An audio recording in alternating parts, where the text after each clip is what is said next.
And from the South Division Finals, MVP number 10, Floyd Lucero.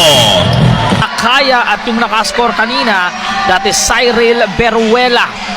Floyd Lucero starts this off with a bang. Susubukan nilang pigilan ang atake ni Stingray Mateo Carpio. At itong si Floyd Lucero who is on fire still.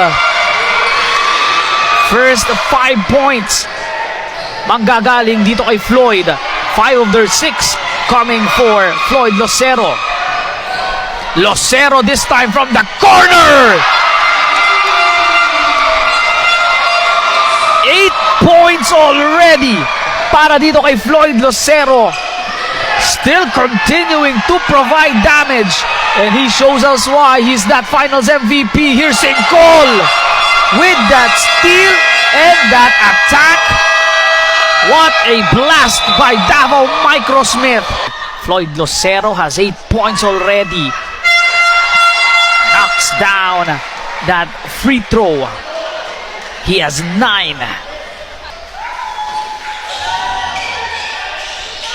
Pasok yung pangalawang free throw ni Floyd Lucero. That puts him at 10 points. 8 is the score. Floyd Lucero, he has been the story for this game. Look at that cross, that bump, that pass, and that finish. Floyd Lucero is taking over this first quarter, not only in points, but look at that assist. And even in defense, been on fire, hitting 2 3-pointers and a steal. What a read by Floyd Lucero. He has 12 already. Then Floyd Lucero slowing the pace down, sends it on the wing, and Carpio hits it. A 22-point advantage. It's the Alden Sincol quarter. Floyd Lucero scores his second basket, or second point I should say, of this second quarter. Makakakuha ng steal si Carpios. Nice pass by Floyd Lucero.